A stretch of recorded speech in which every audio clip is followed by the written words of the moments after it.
Hello, everyone. Shall we start? We're down to an hour, but we'll try to make you survive till the end of the session. Our session now is about competition policy in practice, measurement issues to measuring the benefits to society. The goal of the session and the thought is that, well, we see policy, competition policy in practice, but it's good also for accountability to show what are the benefits to society of the actions of competition policy agencies and the competition policy as a whole, which also raises many interesting issues of how do you actually go about taking into account effectiveness, efficiency, and other issues, which also in the idea of regulatory impact evaluations, this is something that also touches on that issue. So we have the a session with panelists from different backgrounds. We will start with Paulo Burnier from the OECD, bringing their experience and ideas for future and changes or improvements. We'll have the experience of CADE by Chief Economist Lilian Marques. Then the view from the Ministry of Finance on how to take into account advocacy issues and other dimensions of competition policy, and contributions also from Márcio Oliveira from CRA as practitioners, and as well Cláudio, Lucinda, and José Feres from academia. Okay, so let's pass the floor to Paulo, please.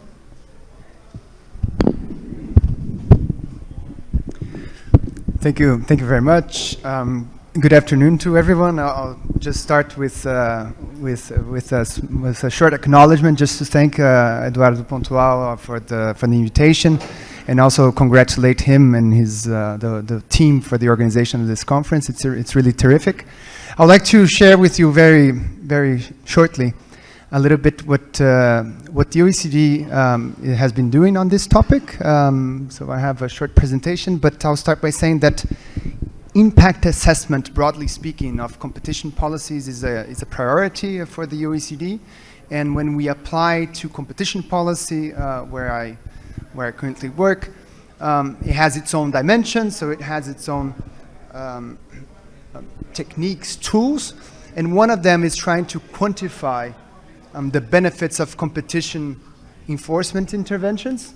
So just to provide a timeline of how this topic has been sort of covered in the past 10 years, or at least some key milestones of this topic in the last decade from the OECD standpoint. The OECD has issued 2 guidelines on, broadly speaking, impact assessment of competition policy. One is from 2014 and the other one is from 2016.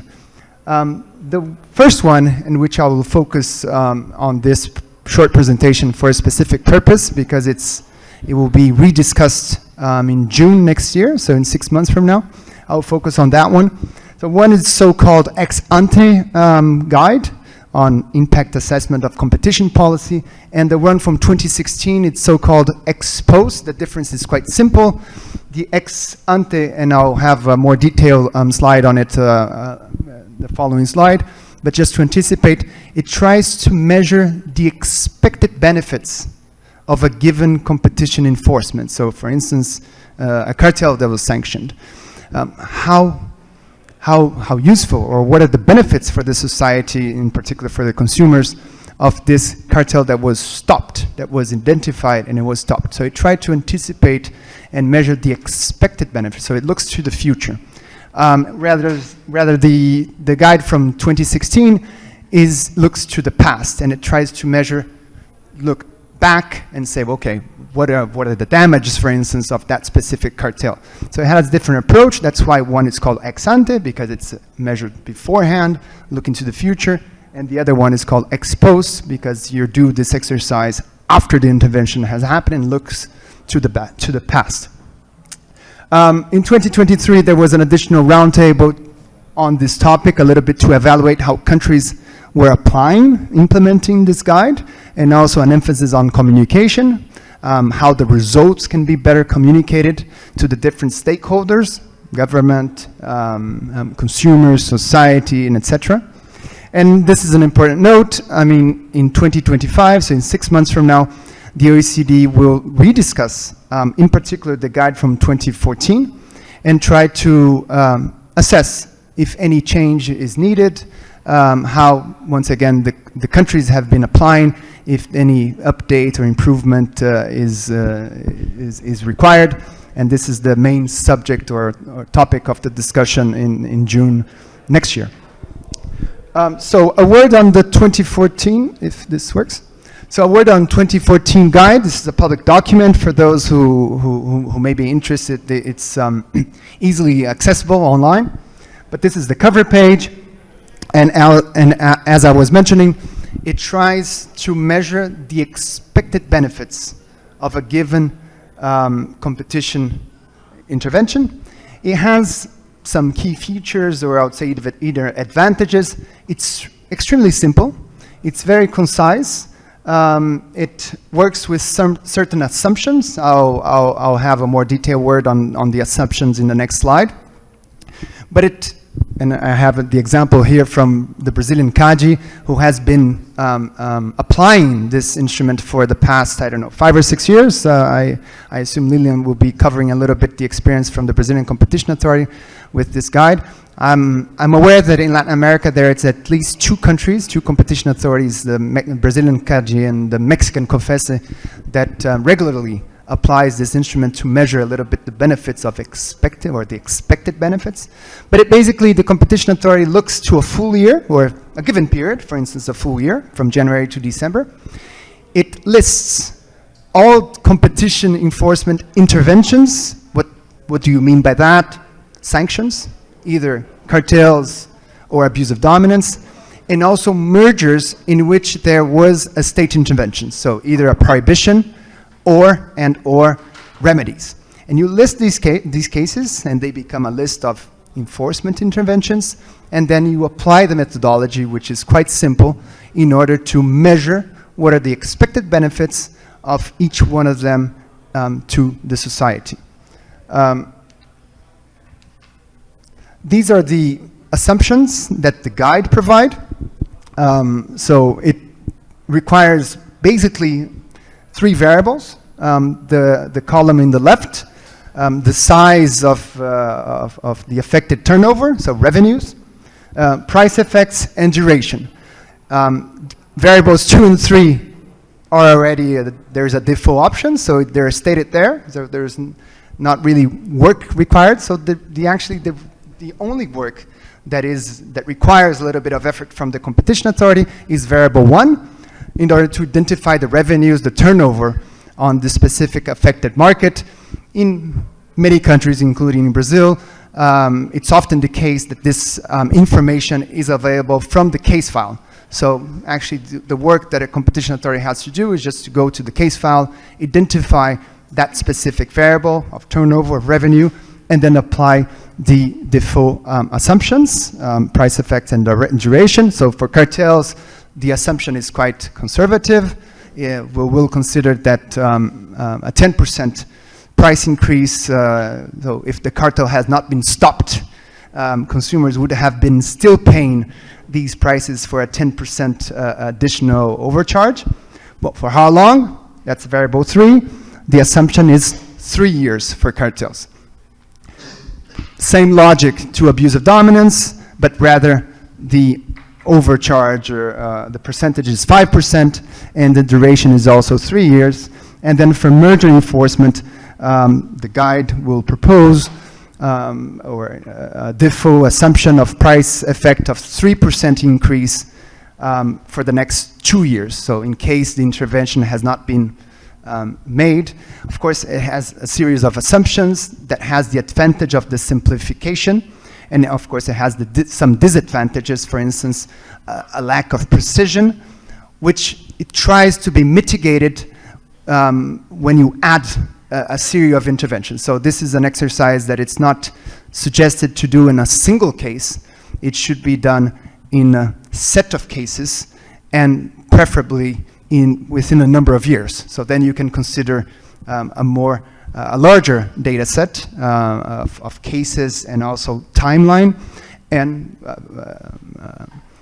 hopefully, this is the intent, when you use or apply in a larger data set, you will mitigate a little bit the inconvenience or the inconvenient or the imprecision, the lack of precision of each one of these exercises. And the idea is to have at least a figure, at least some sort of number, in order to provide this information for purposes of accountability, for purposes of transparency, and also for purposes of advocacy, in the sense of explaining to the society, including to government, policymakers, congressmen, politicians, what a part of the benefits of the work of the competition authority. Again, the likely effects looking to the future, because this cartel has been stopped, because an intervention has been made. So this is the idea. An illustration is the latest report or exercise done by CADE. They have been doing this every year for a number of years. I'll let my colleague Lilian say a most appropriate, a better word on this. And I would just like to finish by saying that, not only saying, but also inviting the antitrust community, including experts and of course academics, because I think it's an opportunity also to reflect on how this guide from 2014 can be improved. I mean, this is the main question that will be on the table in June next year at the OECD. So an invitation, of course, in particular to OECD members and participants, including Brazil, in the competition committee, but widely speaking to the antitrust community and the academics. How can one improve the guide of 2014? We can already anticipate that the idea is to keep it simple. I mean, this is important. So any change should consider this principle, because it has one of great advantages to keep it at low cost, in the sense of how to run the exercise, and an incentive to countries to do the exercise, and including small countries, small competition authorities, so it's not a large cost in terms of human resources for them to apply the exercise. And two more specific questions, and with this I finish, Professor Eduardo Pontual, is how the guidance can be revised. For instance, the price overcharge of cartels, is 10% is still reasonable? Is that too conservative? Should one think about a specific price overcharge for bid rigging, so for cartels related to public procurement, which the literature points that they are often at a greater overcharge? So should one have maybe two presumptions, one for non-bid rigging cartels and other bid rigging cartels? Question mark. And another possible outcome, and this is it's more challenging, but I think if it's not included in the guide, at least hopefully it will advance a little bit the discussion, is how to measure deterrence. So how can one measure deterrence? Because this is a big absent element in the guide. And it was absent because it's difficult to measure. And in order to have a guide, you need to have a minimum consensus. It's a consensus-based organization. So if one can imagine, it's already difficult for an academic paper or for a single country to measure deterrence. You can only wonder or imagine how difficult also it is to gather support to have a consensus-based instrument such as the guide that has this nature of soft law. But I think at least if we can advance this discussion is already again an advantage. This is what we hope to do in June, and I leave you with this sort of invitation to reflect about this topic, and also to send your inputs and participate with us in this revision exercise, if I may put it this way. Thank you very much.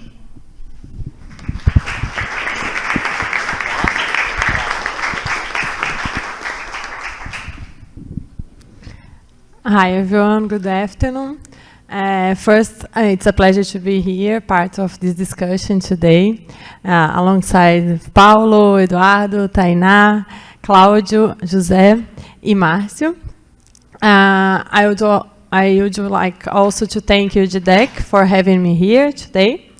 As many already know, CADE has been dedicated considerable efforts in the recent years, making and developing this kind of studies in Brazil. Also, we are trying to improve its analysis and decision-making process. So, of course, has also been focused on advocacy activities too. One of the highlights of these studies and these efforts occurred in 2019, when CADE hired an external consultancy to research international methodologies to assessing the impact of competition policy and propose a model adapted maybe for a specific context of its activities here in Brazil. At that time, it was identified that many antitrust authorities around the world published reports that measure the expected impact of their decisions, but the measurement helps to identify and quantify the expected benefits of the authorities' actions in a simple and a clear manner, allowing them to be directly presented to the society and the government. So we identified that the proposed by OECD methodology in 2014, the guidelines that Paulo already cited. It's the most used methodology in different countries. It differs from the ex-post evaluation of impact of antitrust decisions, which occurs in several years after the decision, and it uses an actual data to assess the outcomes that were achieved.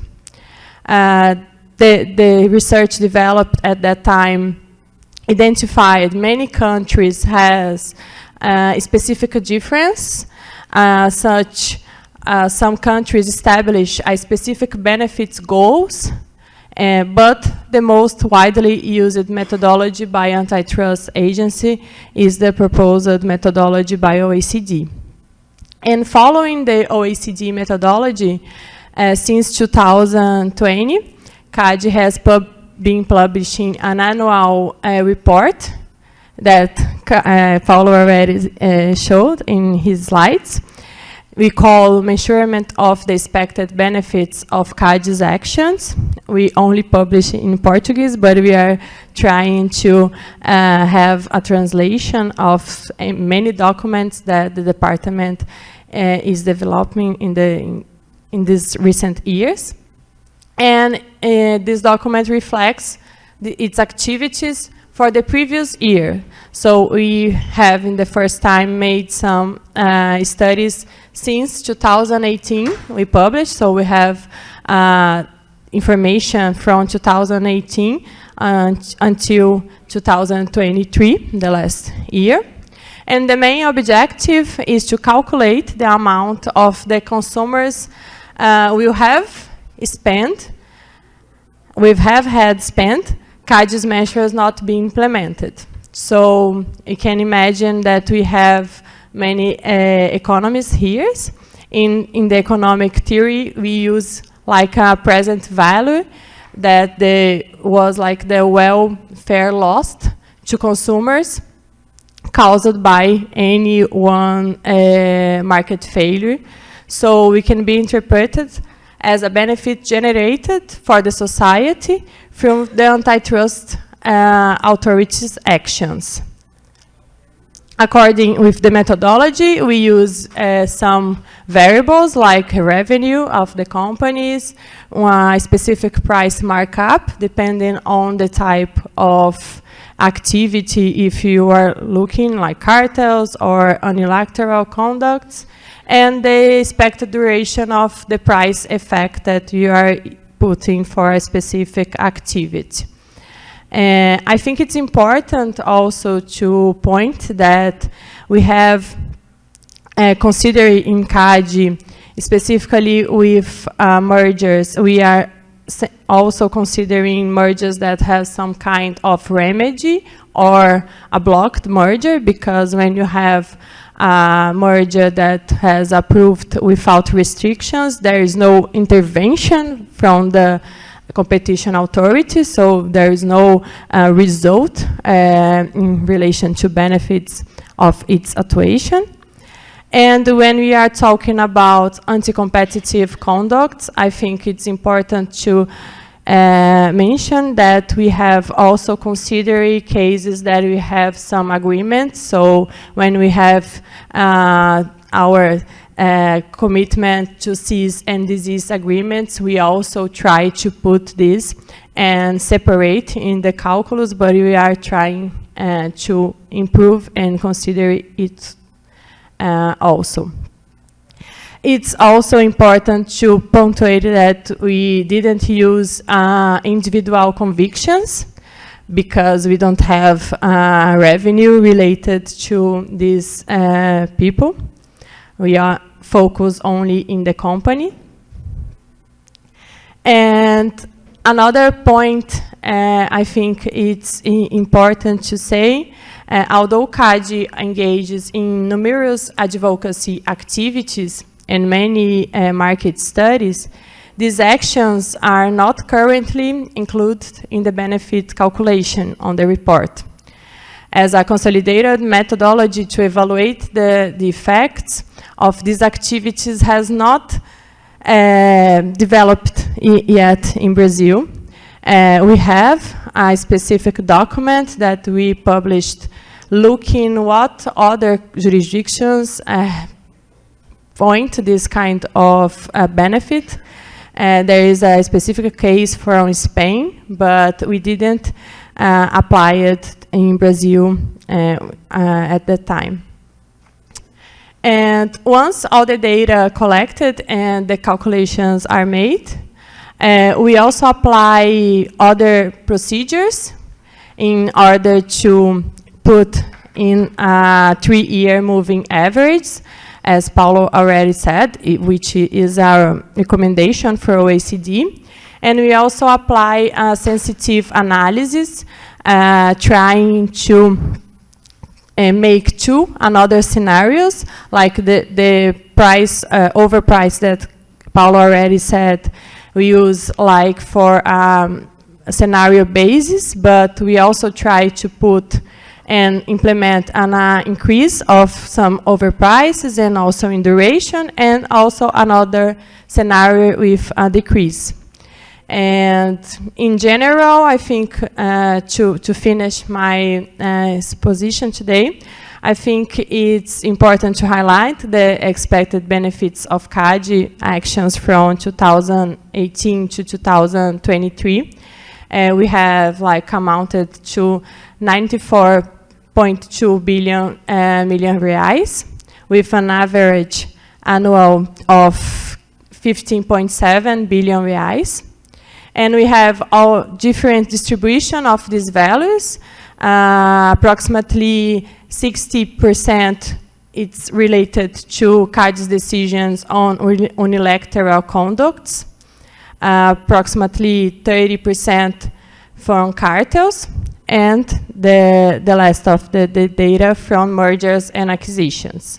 So I think in conclusion, I would like to emphasize that we understand that apply this kind of methodology improve our understanding in how the decision impacts of CADE have in the economy.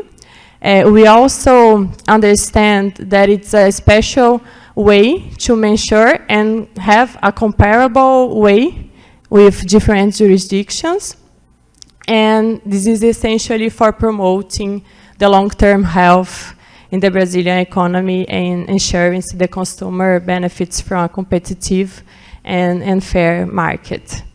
And I think I leave now.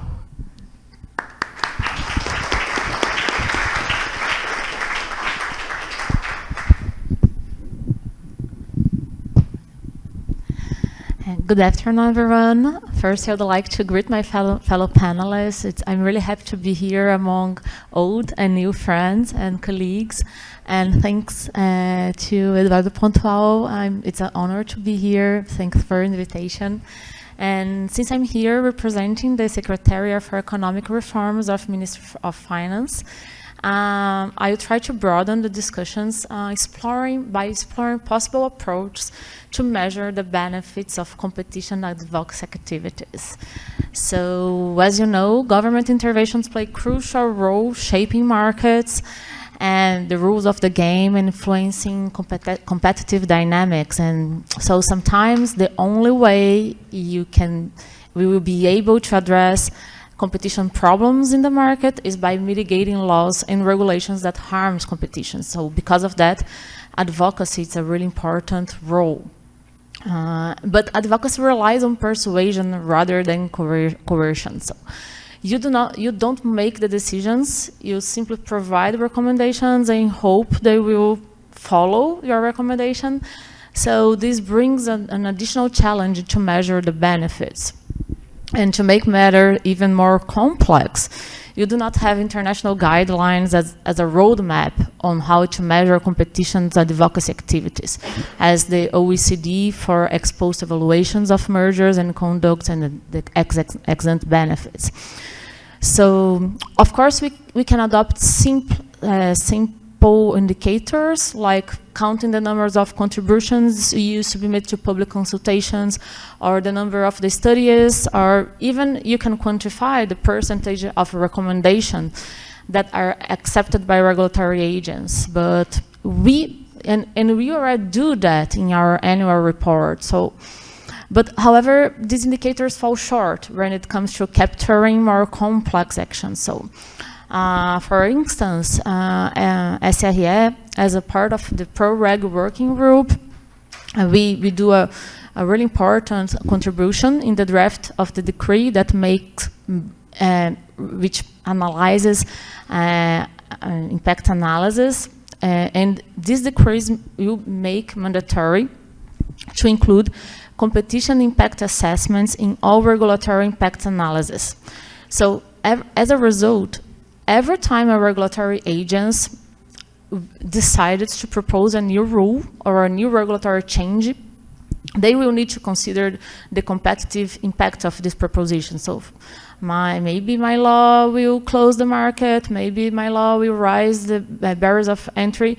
So how can we evaluate the impact of such advocacy actions? I think it's far more comprehensive than merely counting this as a participation in a working group.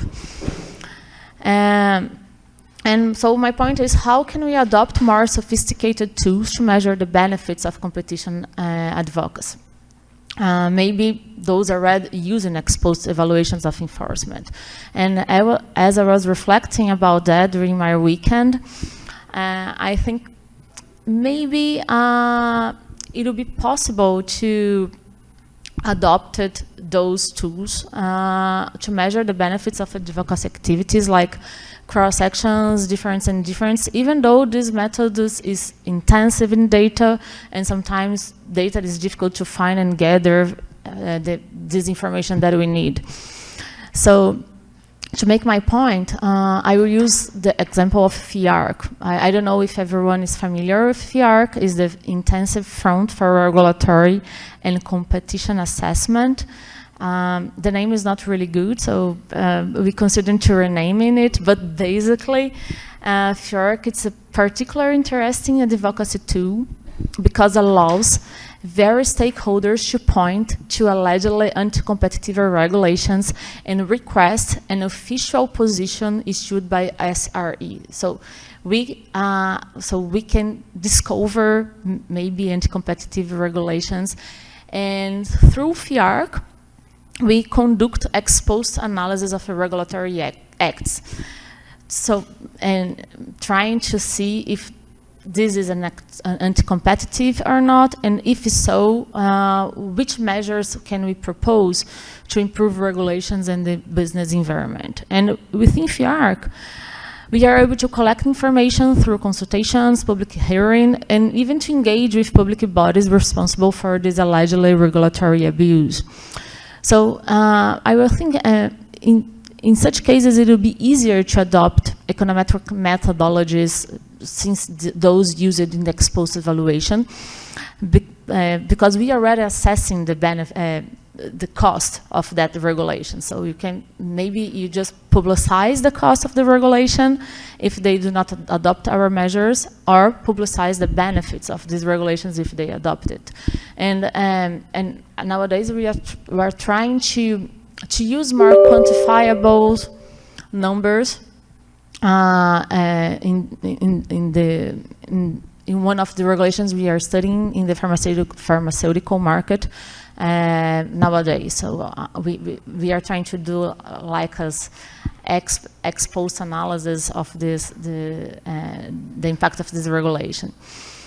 So and finally, another scenario where we can adopt more sophisticated tools to measure the benefits of SRE activities is by looking at our regulatory function. So I don't know if you know that, but we can propose legal and normative measures.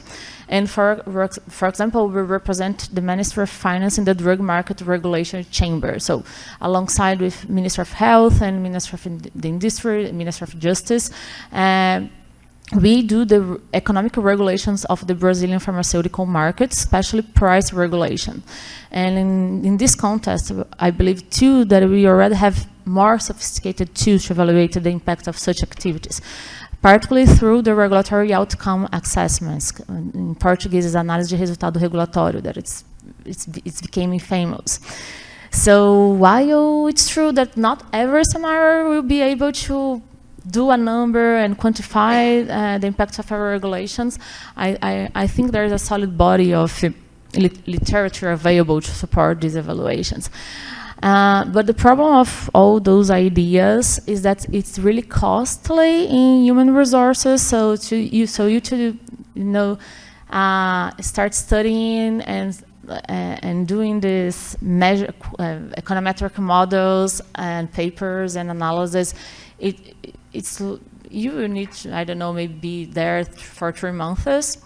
So this is and I will leave my suggestions to Paulo for 2025 discussions, is that maybe it would be really good idea to have these expected benefits numbers in prices and in this to measure the advocacy activities too, because this is really easier. You do not really need to think about an econometric model and gather data.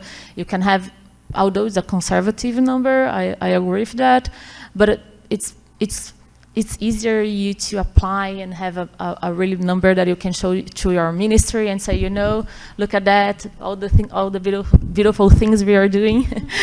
So now I will pass the word to.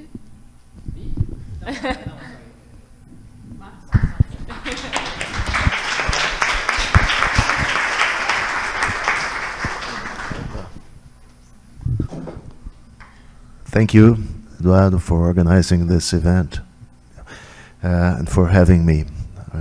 It's a pleasure to be here with distinguished colleagues to speak about antitrust. Paulo, Eduardo asked me to bring the view of a practitioner, right, about the OECD guide.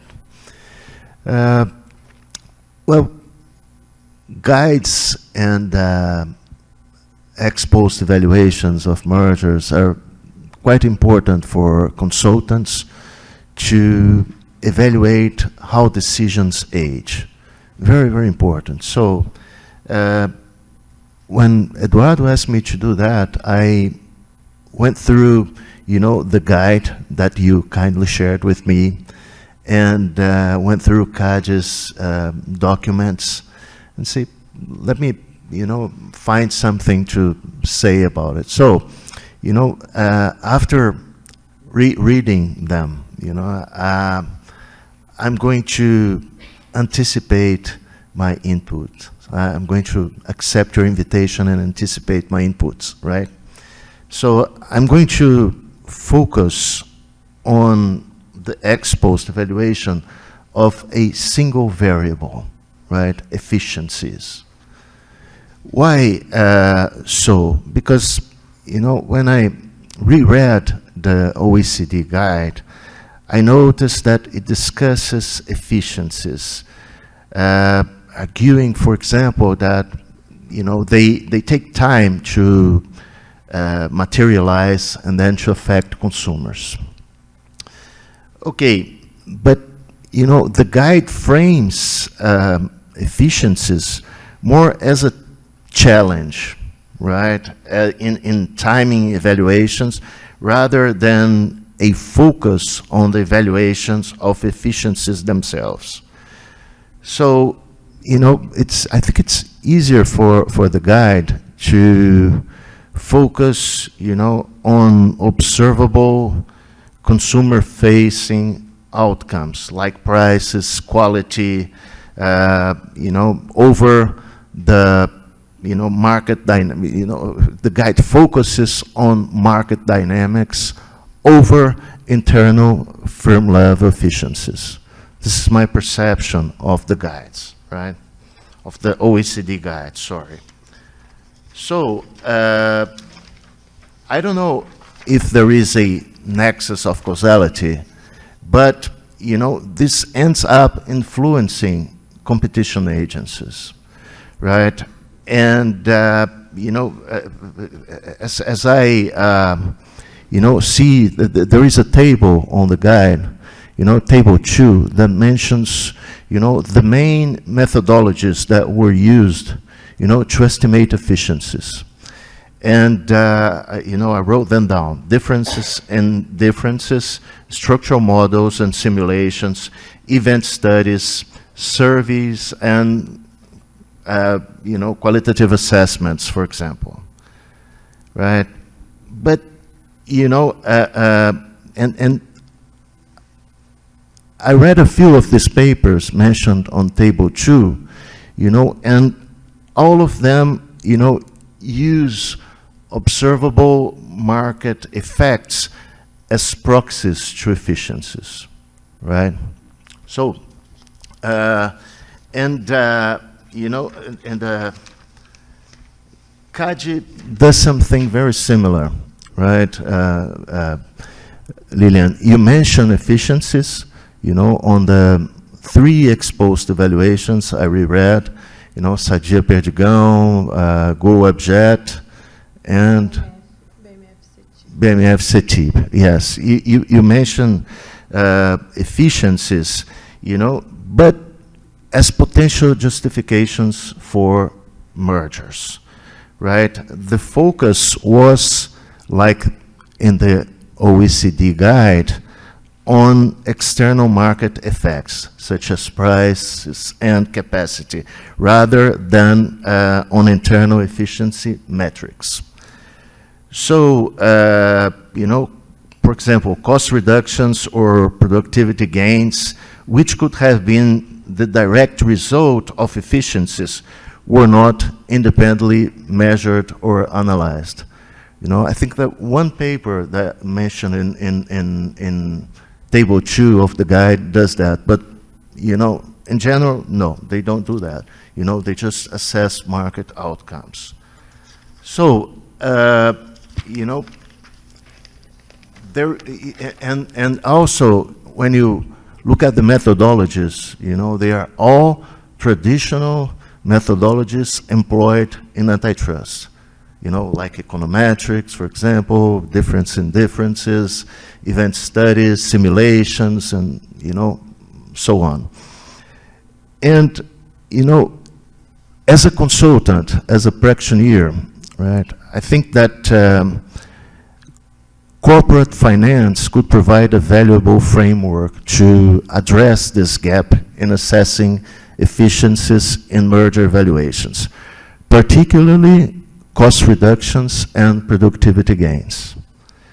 You know, why so? Because corporate finance relies on detailed financial statements, including, for example, balance sheets and cash flow statements, and they are useful to review cost structures, operating efficiencies, and productivity improvements post-merger. So, metrics used by corporate finance, like, returns on assets, returns on equity, returns on investment, or, capital productivity, for example, return per unit of capital employed, can be used to track efficiency changes over time. So, corporate finance can also model, counterfactual scenarios. For example, the financial behavior of performance, better say, of firms, without a merger, using projections based on historical trends. And also advanced techniques like discounted cash flow models and scenario analysis allow for robust estimation of the merger impacts on costs and productivity, for example. So,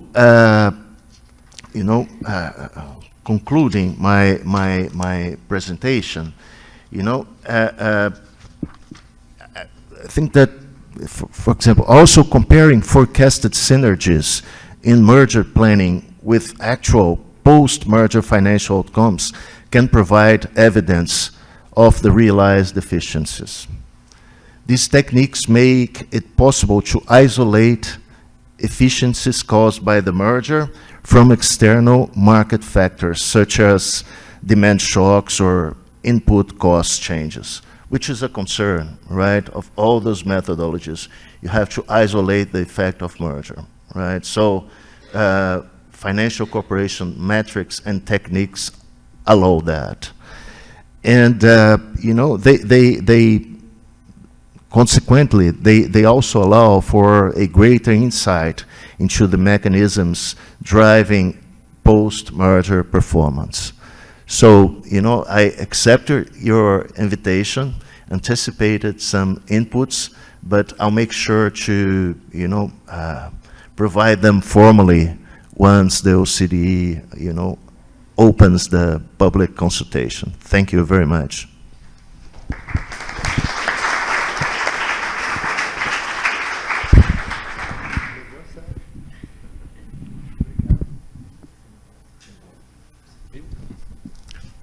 Hello, and thanks, Eduardo. Thanks for everyone for inviting me. Thanks for having me, and it's a pleasure to be around all these experts. And I'm an academic. I have been an academic for most of my life. I do some consulting, but I'm an academic that does some consulting. And so my remarks here are more in terms of from the point of view of an academic. And the first set of the comments is on the OECD report. From the point of view of an academic, I think Paulo is right on the spot. You need to ensure consistency across jurisdictions and simplicity to ensure consistency, and made it as broad as possible across jurisdictions. I think that's the best way that these numbers could be used as academics to gain some insights and deriving some stylized facts as how effective are competition authorities in the world. And I think that's it.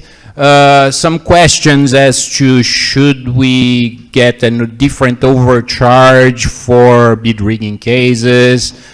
Yeah, I think that's the sort of thing for which we have, that's a little point in which we might disagree about the sharp distinction between ex-ante evaluation and ex-post evaluation. I think from the academic point of view, you can reach an ex-ante evaluation only after doing a lot of ex-post evaluations. So I think that's the sort of thing that we need to have a lot of studies, like those data sets compiled by John Connor and all these overcharges everywhere, everything, every time in the world, then you can reach this a different number. And I don't know if we are still in that point. As for the Brazilian case, and I think that's the point where I could do a different suggestion. As for, I think we should do a little bit more in terms of exposed evaluations, and that could inform more ex-ante type of evaluations. I have two issues. One is about deterrence, and I think deterrence has been floating around as a different view and a different dimension of which we can measure the benefits from the antitrust authority. And from my point of view of an academic, I think the best tool set to do that is causal inference literature. And the trick about measuring deterrence with causal inference, we need, well, I'm an academic, I'm going to ask for lots of data, so I'm going to ask for a lot of data. And so we need more data. If that's not clear so far, well, yeah, we need more data. And one thing I think it's not, people don't realize, we do have a lot of data, but it's not in a way that is ready-made for econometric studies. We need some machine learning tools to delve into all these PDFs on the process files and extract them and present them in a more amenable way to do econometrics. For instance, I think about cartel cases. So you can go to CADE números and find all the fines from a lot of cartel cases, but we know that the cartel fines is just a part of the punishment. So you have fines on people, and we have the accessory punishments, like you can sell things to the government, which could be a way higher deterrent than any fine that the law provides for. So I think that's something we can think about. We have all these machine learning models, large language models that can be used to go through all these PDFs that are lying around and get tables that could be helpful in terms of crafting studies for that. And I think these are my main points here.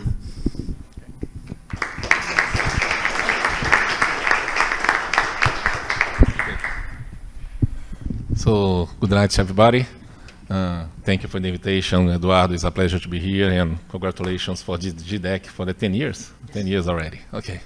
So, I have some comments. I think I'm complimenting a little bit Cláudio, but I'll begin with the difficulty in measuring the benefits of competition policy. And I think what Paulo talked about indirect effects, I think the academics, we can give a very good contribution. I think it's very difficult, of course, like to think about what are the gains of preserving competition. Okay, so we have lots of long-term gains. For example, we can talk about the dynamic effects in terms of innovation. Okay, more competition, we have more innovation. Okay, but how can we measure it? It's very difficult, of course. And the same goes to deterrence, as Cláudio is talking here. But I think we have give some advances already in deterrence, especially with machine learning. I think with this we are progressing in it. But I think this is still a challenge for us from the academics. Like, for the moment, I see even the approach of OCDE and the practitioners is look at the short-term effects, because this is where we have good methodologies, but for long-term effects, I think we have still a very long research agenda on it. Okay, so I think this is the first difficulty and the first challenge. And talk about this relationship between ex-post and ex-ante analysis. I think there is a connection, but I think we should take into account, especially for policymakers like where Lilian is acting and others, that when you talk about ex-ante evaluation, we are talking about probabilistic models. Okay, we have to do a lot of assumptions about how the technology path will evolve, how the price will evolve, and So all these assumptions, like, of course, no, they are subject to risk and uncertainty. Okay, so even if the policymaker makes the good decision, sometimes like we have an unexpected outcome or a bad outcome. Okay, so this is very common, and I think it's very challenging, the ex-ante analysis, but this by definition, decision makers have to make ex-ante decisions, and but I think the ex-post analysis can inform ex-ante decisions. Okay, so I think we can contribute, like, trying to assess and producing more ex-post analysis to inform, okay, ex-ante decisions. I think this is very important in order to deal with all these risk and uncertainty in ex-ante decision making. Okay, but talking about, I've been following the CADE reports. I think they do a great job in doing this annual report. I think it's very important, it's following all the OECD directives. Okay, and this is very important for transparency and also for, let's say, even for justify the budget and to see for the society what they are doing. I think that's a great job, but I think we could go like one step further. Okay, I think we should complement it with more specific studies about efficiencies, total effectiveness, and try to answer simple questions like, for example, what happened to price after the merger is approved? For example, we see, for example, in the United States that the approved mergers, they have for 5 to 7% price increase, for example, and remedies are not very effective. Okay, and on the other hand, in Europe, remedies are more effective than in the United States when we talk about mergers. I think we should try to, especially from the academics, we can, and I'm talking about IPEA because I'm from IPEA, also from the government. I think we should try to contribute, okay, to answer more specific questions, okay, so that will be more transparent. And I think it's much, for the public debate, this is very important. Okay, so I think these are my considerations, my general considerations. I'll pass the word to Eduardo. Thank you.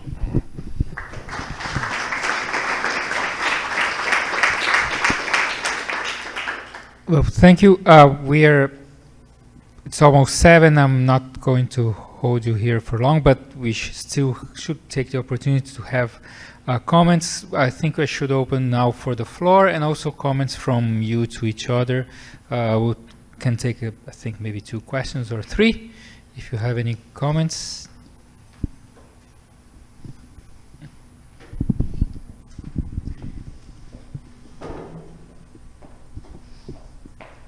Thanks.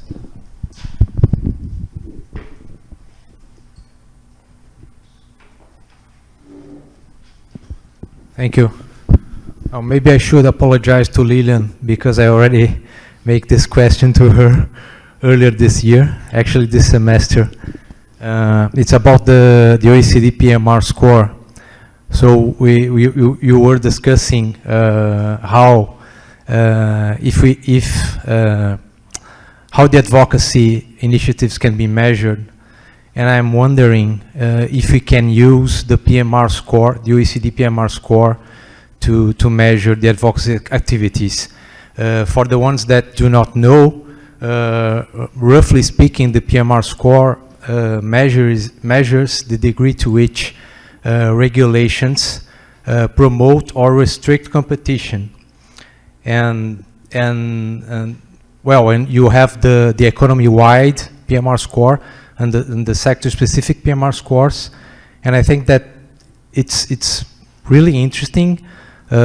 People in the Brazilian government in the last administration tried to use this index, and as Brazil was much more engaged in the accession process in the last administration, there were people from CI, for instance, that used to make some predictions. Whoa, if we approve this kind of legislation, for instance, in the port sector, the PMR ports index in Brazil will become much greater, and so on. And this way you can also make predictions regarding the economy-wide sector. And this index was also referred in the Brazilian peer review of 2022. So I don't know if Paulo remembers. I'm not an economist, so it's kind of difficult to explain the index to you. But for instance, if you have licenses approved, different licenses requirement for different players in the market, this would lead, for instance, to different indexes that will distort the competition, and that's the general idea. And regarding the specific point that Paulo made, I don't think that this would be in line with the requirement of simplicity. So maybe it's not that simple, and maybe certain jurisdictions, not mature competition jurisdictions, will not be able to use this index. But I think that the Brazilian government has experience on that, and certain civil servants in the regulatory agencies have worked on that before. So it's an idea. If it is difficult to comment, it's an idea for discussion, and it's important to take this opportunity that CADE, OECD, and SRE are in the table, and of course the opinion of the academics are also very important. Thank you very much, and sorry if I took so long.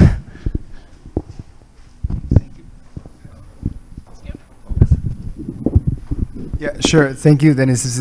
Happy to react, or at least to give a quick reaction from the top of my head. I think it's very pertinent. I mean, my short answer would be in the yes direction, in the sense of the possibility. I'll quote here Professor Cláudio that says data is always welcome, so more data. But maybe just a quick reaction. Now I would have to, of course, to speak with my colleagues that work on the PMR regulator, but I think it's possible. It's a good idea. But just to share with everyone else, I mean, the product market regulation, we would have, it's a photo, right? So you take a photo and you say, well, these are the barriers, and then you compare the countries, saying that, okay, in these sectors, the barriers are this level, and then you can benchmark countries. And you would have to maybe see the video, in the sense that you would have to see how it's evolving. So you're not comparing country A with country B, but you compare country A with country A itself, but on a different year. A little bit what the idea behind the differences methodology also is done. So it is possible, but it would require maybe this approach, in the sense of comparing country A with country A in different moments, and then I'm assuming that a given advocacy action was done at this moment, and they will, and of course then you have a discussion of causality, but at least one can suggest at least some sort of correlation, and hoping that the result of the PMR points to the good direction, right? Because if one year to the other it gets more restrictive, greater barriers, and then there was an advocacy action that was like, oops, I don't think that this was very effective. But again, then you have a discussion on the causality. But I think it's a good idea. I think, and it adds a little bit to the sense that I mean, the more input you have, the better. So this is a first and quick comment. Then, I mean, how to capture or integrate that to the guide. Yeah, I think you already raised a little bit the point. One should be mindful of the simplicity direction, but that does not exclude your suggestion, meaning that countries can go beyond the guide. I mean, you can have a guide to sort of the standard simple things, and then one can go a little bit further and try to measure specific elements. And this is quite interesting, because what is usually done in these international organizations, I mean, I can speak a little bit from the OECD perspective, but I assume it's similar in other international organizations, is that it's not that like the OECD come and say that this is the OECD standard. It's the other way around. I mean, you have practices done at national levels, and then when you have these practices start being common practices, and countries start a dialogue and discussing it, oh, these are common practice, these are good practice, and then an OECD standard emerges from the practice. So you need to start from somewhere, and your sort of suggestion, I think it's a particular way of starting something, and then you can have you can test it and see how it can be improved year by year. And if it's a good idea, or if it's implemented, or if countries are happy with it, then other countries start doing it, and eventually it becomes an OECD standard, either your suggestion or a similar one. So I think it points to a good direction. Thanks for the comment and for the suggestion.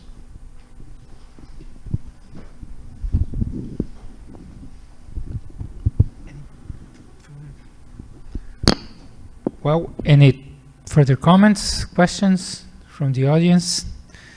So, as Paulo was saying, the idea here is more to tease you to think about the issue, to think about how to improve the idea of ex-ante and ex-post evaluation of competition policy analysis. Certainly, academia can contribute a lot, doing studies and providing information and suggestions.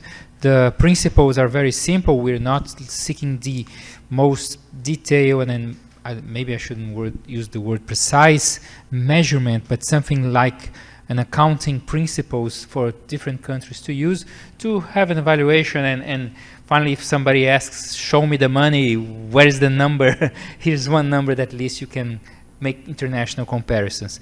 So without much further ado, I know it's already 7 o'clock. It's been a long day, and then we have another long day tomorrow. I'd like to thank the panelists here, and thank you for staying with us. We're closing the day today, at least here in the hotel. I remind you that if you please check your email, we have a gathering now, an informal gathering at Vinoteca do Visconde, at Visconde de Caravelas 121.